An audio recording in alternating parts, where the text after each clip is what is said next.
Assalamu alaikum dear students, my name is Mohammad Asim Shkil and I will teach you grade 9th physics.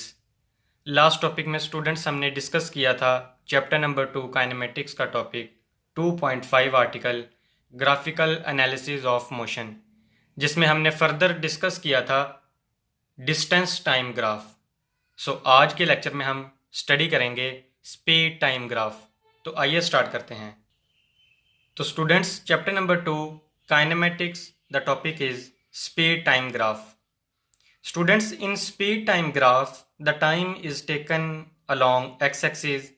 हमारे पास जो speed time graph होता है उसमें basically हम time को x-axis के along लेते हैं, क्योंकि स्टूडेंट्स मैंने पिछले लेक्चर में आपको बताया था कि जितनी भी इंडिपेंडेंट क्वांटिटीज़ होंगी हम उनको x-axis पर लेंगे, और टाइम हमारे पास ऑलवेज इंडिपेंडेंट क्वांटिटी होती है, तो इसको हमने एक्स एक्सिस पर ले लिया।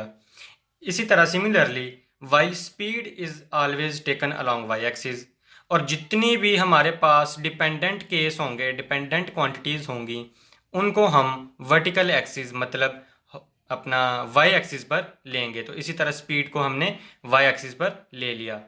तो स्टूडेंट्स नेक्स्ट इसके फर्दर केस हम स्टडी करते हैं। तो फर्स्ट केस है हमारे पास object moving with constant speed. मतलब हमारे पास एक ऑब्जेक्ट होगा, वो किस स्पीड के साथ मूव करेगा? कांस्टेंट, उसकी स्पीड कांस्टेंट होगी। इसमें वो कहना ये चाहता है कि when speed of an object is constant, suppose कर लें 4 मीटर पर सेकेंड विद टाइम, टाइम के लिहाज से, टाइम के अकॉर्डिंग अगर एक ऑब्जेक्ट मूव कर रहा है, उसकी कांस्टेंट स्पीड 4 मीटर पर सेकेंड है, तो what is the graph? Graph क्या होगा उसका स्टूडेंट्स? हम कैसे पता लगाएंगे कि इसका ग्राफ कैसे बनेगा?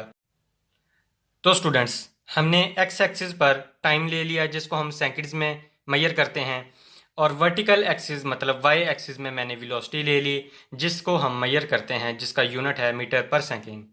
तो स्टूडेंट्स, मैंने एक्स एक्सिस पर जो टाइम लिया वो फर्ज कर लें 5 second, 10 second, 15 second, 20 second, 25 and so on. इसी तरह वर्टिकल एक्सिस पर मैंने ले लिया 2 metre distance, 4 metre distance, 6, 8, 10 and so on. तो स्टूडेंट्स, इसमें जो बात करना वो ये चाह रहा है कि अगर एक कार या एक मोटर बाइक, कोई भी ऑब्जेक्ट कांस्टेंट स्पीड के साथ मूव कर रहा है, तो जब वो 4 मीटर पर सेकेंड या इस डिस्टेंस से स्टार्ट करेगा तो तब उसका टाइम 0 था। जब उसने मूव करना शुरू किया, मतलब कांस्टेंट स्पीड है उसकी, तो 5 सेकेंड पर भी उसकी मतलब 4 मीटर डिस्टेंस ही है। ठीक है, तो अगरचे स्टूडेंट्स हमारे पास स्पीड कांस्टेंट है, तो इसका ग्राफ फिर किस तरह ड्रा होगा? इसका ग्राफ ड्रा होगा along the X axis, along the horizontal axis, same parallel to the X axis. Mean students, हमारे पास एक स्ट्रेट लाइन ग्राफ ड्रा होगा। तो इस तरह से हम किसी न किसी कांस्टेंट स्पीड के साथ किसी भी ऑब्जेक्ट का ग्राफ फाइंड कर सकते हैं। तो नेक्स्ट केस है हमारे पास students object moving with uniformly changing speed. तो स्टूडेंट्स, हमारे पास एक ऑब्जेक्ट है, जब वो मूव करेगा विद द चेंजिंग स्पीड, तो हमें एक चीज़ का अंदाज़ा हो गया कि अगर स्पीड चेंज हो रही है तो वहाँ ऑब्वियसली एक्सेलरेशन प्रोड्यूस होगा। लेकिन अगर हमारे पास यूनिफॉर्मली चेंजिंग स्पीड है तो हमें अंदाज़ा फिर हो गया कि वहाँ यूनिफॉर्म एक्सेलरेशन प्रोड्यूस हो रहा है। मतलब तो इस तरह स्टूडेंट्स मैं कह सकता हूँ कि यूनिफॉर्मली चेंजिंग स्पीड का अल्टरनेट वर्ड यूनिफॉर्म एक्सेलरेशन है। क्यों? क्योंकि जहाँ भी स्पीड चेंज होगी हम जानते हैं कि एक्सेलरेशन प्रोड्यूस होगा। जहाँ पर यूनिफॉर्मली चेंजिंग स्पीड की बात आ जाए तो हम जानते हैं कि वहाँ पर यूनिफॉर्म एक्सेलरेशन प्रोड्यूस होगा। इसको कैसे देखेंगे हम? मैं कह देता हूँ कि let speed of an object is changed with constant rate. मतलब मेरे पास कोई ना कोई ऑब्जेक्ट है, जब वो मूव कर रहा है, अपनी पोजीशन चेंज कर रहा है, तो उसकी जो स्पीड है वो चेंज हो रही है with the constant rate. Time के लिहाज से उसकी स्पीड स्टूडेंट्स चेंज हो रही है।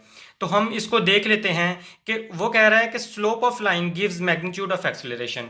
हम जो इसका स्लोप ऑफ लाइन फाइंड करेंगे वो हमें देगा, क्या देगा? Magnitude of acceleration. मतलब स्लोप ऑफ लाइन जो है हमारे पास गिव्स मैग्नीट्यूड ऑफ एक्सेलरेशन। इस तरह हम एक्सेलरेशन की मैग्नीट्यूड फाइंड कर सकते हैं with the help of slope of line.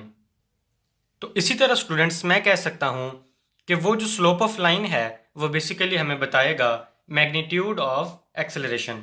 तो अगर हम इसका ग्राफ को ड्रा करें, इसका ग्राफ देखें, तो स्टूडेंट्स मैं जानता हूं कि अगर मैं टाइम एक्सिस पर मतलब एक्स एक्सिस पर टाइम को मेंशन करूं, that is 5 second, 10 second, 15 second and 20 second and so on. And इसी तरह वर्टिकल एक्सिस जो वाई एक्सिस है हमारे पास, उस पर मैं डिस्टेंस या स्पीड को मेंशन करूं 2, 4, 6, 8 और इसको मैं मेजर करता हूं मीटर पर सेकेंड में, जो कि हमारे पास स्पीड है। तो स्टूडेंट्स इसमें बेसिकली बात वो ये करना चाह रहा है कि अगर फर्ज करें वो 2 मीटर डिस्टेंस कवर कर रहा है, ये देखें, अगर मैं इसको ड्रा करूं 2 मीटर डिस्टेंस को विद इन 5 सेकेंड, तो इसी तरह मैं 2 मीटर डिस्टेंस कवर कर लिया यहाँ पर विद इन 5 सेकेंड्स, तो यहाँ पर एक डॉट लग जाएगा, ठीक है। तो इसी तरह नेक्स्ट 2 मीटर जो डिस्टेंस होगा मीटर पर सेकेंड, वो 4 मीटर पर सेकेंड जो डिस्टेंस होगा वो उसने नेक्स्ट 10 सेकेंड में 5 मतलब नेक्स्ट 5 सेकेंड्स में कवर कर लिया। तो इसी तरह 10 सेकेंड्स में उसने 4 मीटर पर सेकेंड डिस्टेंस कवर कर लिया। तो इसी तरह 4 से नेक्स्ट 2 मीटर पर सेकेंड उसने और कवर कर लिया distance with in next 5 seconds.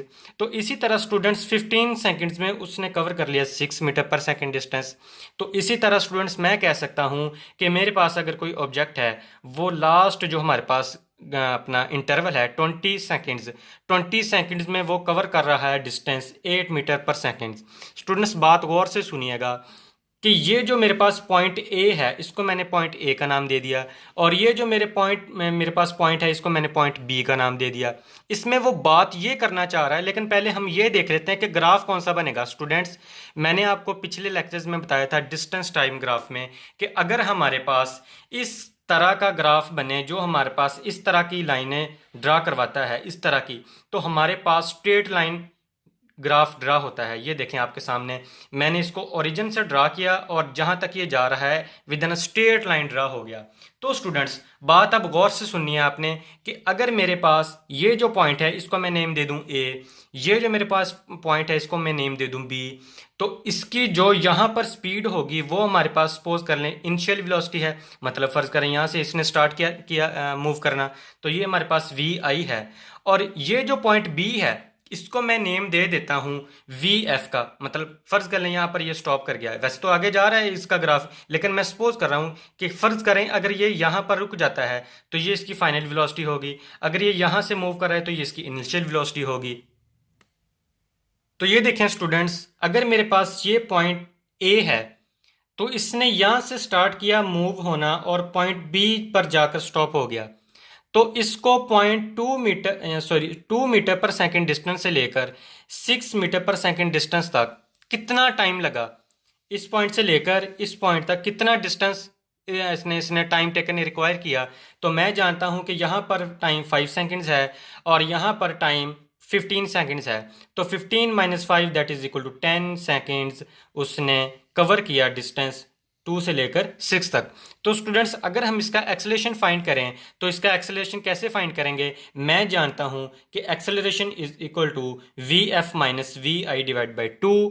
हमारे पास स्टूडेंट्स इसकी वी एफ क्या है, जो हमने फाइनल वेलोसिटी इसको नेम दिया, that is point B is equal to 6। Students मैंने वी एफ की जगह 6 पुट कर दिया, माइनस वी आई क्या है हमारे पास पॉइंट ए पे वी आई हमारे पास क्या है 2, तो मैंने 2 पुट कर दिया, डिवाइडेड बाय इसका टाइम कितना है हमारे पास, टाइम रिक्वायर इसका कितना है स्टूडेंट्स, टाइम हमारे पास 10 है। तो मैं जानता हूं कि 6 - 2 डिवाइड बाई 10, तो students 6 - 2 divide by 10 is equal to 4/10। तो मैं जानता हूं कि अगर इसको हम सॉल्व करें तो मेरे पास एक्सेलरेशन आ जाएगा 0.4 मीटर पर सेकेंड स्क्वायर। तो इस तरह स्टूडेंट्स हम ग्राफ के जरिए एक्सेलरेशन की वैल्यू फाइंड आउट कर सकते हैं कि with the constant rate time किस तरह स्पीड चेंज होती है।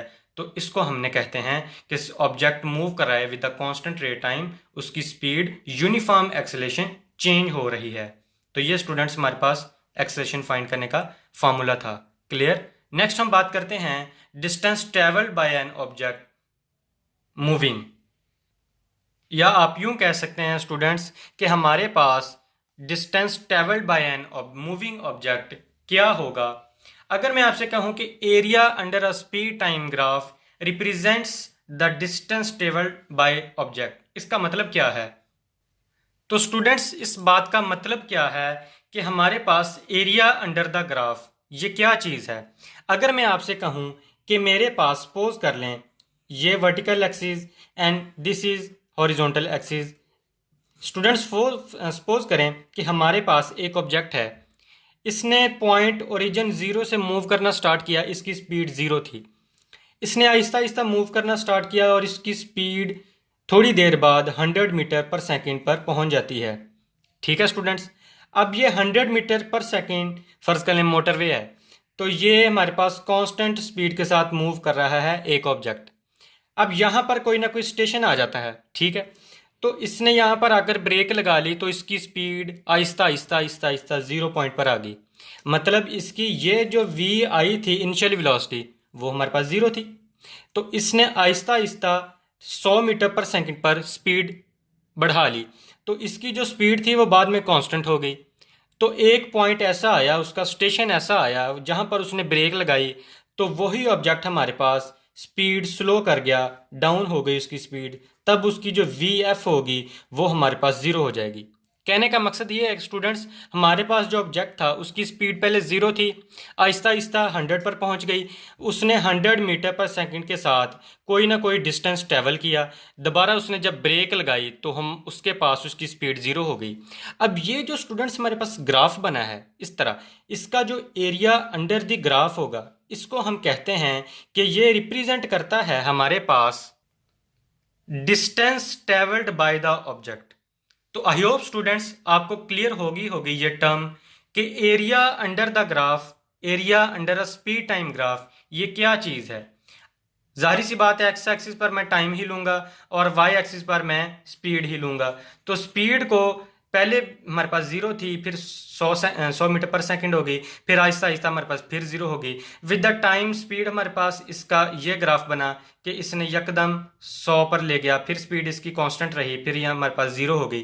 तो ये जो हमारे पास area under the speed time graph बना है, ये रिप्रेजेंट करता है कि वो जो ऑब्जेक्ट है उसने जो डिस्टेंस ट्रेवल किया है वो क्या है, हमारे पास area under the speed time graph. तो आई होप स्टूडेंट्स आपको आज का लेक्चर अच्छे तरीके से समझ आ गया होगा। मिलते हैं नेक्स्ट लेक्चर्स में, तब तक के लिए इजाज़त दीजिए। अल्लाह निगहबान।